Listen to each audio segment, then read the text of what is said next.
Afternoon, everyone. I'm Leon Bibb. Thank you for joining us. This is News Channel 5 at the noon hour. It is a very busy day, as you can see. The president making an announcement regarding the budget. We will certainly hear more throughout our broadcast day.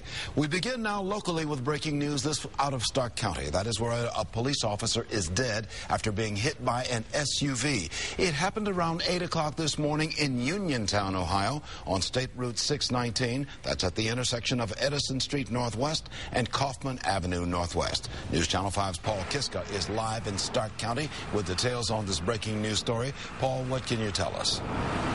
Well, Leon, sad news to report here from Uniontown, as you just said.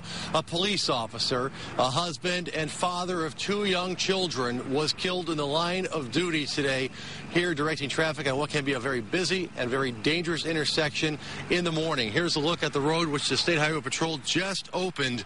Now, the State Highway Patrol said 44-year-old Captain Daniel Stiles from the Uniontown Police Department was directing traffic at this busy and sometimes dangerous intersection when he was struck and killed by a 39-year-old woman driving a 1994 Ford Explorer. Investigators say Sandra Boys was picking up a sick child from Lake Center Christian School this morning around 8 a.m. and never saw the officer, despite him wearing a fluorescent jacket in full uniform on the highway, until she hit him. No charges, no arrests at this time whatsoever. Troopers say this is known to be a dangerous intersection for a 15-minute period.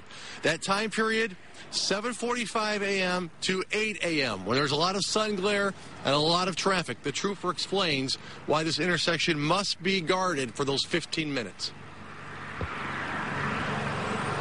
All right, we have no sound on that. Lieutenant Eric Shepard from the Ohio State Highway Patrol did explain to me that this is a very busy intersection. You have a market here, you have school starting, you have sun glare as a contributing factor, and therefore they have to be out here directing. Again, on State Route 619 this morning, investigators now will download a black box from that SUV. They'll download it to the computer, and on that black box, they'll be able to tell how fast the woman was driving that 94 Explorer and when she started to brake. So technology will have help with this investigation.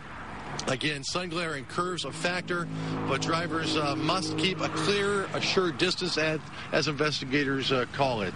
Again, Captain Stiles has been with the Uniontown Police Department for 2 years. Before that, he served 15 years in the Hartville Police Department.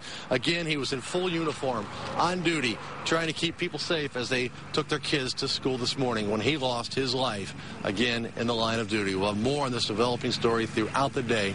Reporting live in Uniontown, Paul Kiska, News Channel 5.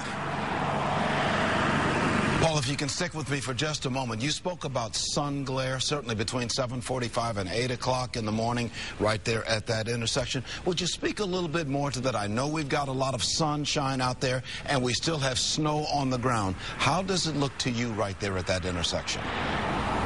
Well, it's a completely different issue at this point, Leon. As you know, it's early in the morning, this time of year, when the sun is low on the horizon, coming right into your eyes, right through your windshield. We've seen this as a contributing factor in many serious crashes over the years, but troopers will tell you it's never the sole factor, because it's always a driver's responsibility to drive safely and keep a cleared distance. Back to you. Okay, many thanks, Paul Kiska. We'll have more from Paul later on in the day. Many thanks, Paul Kiska, handling the story for us.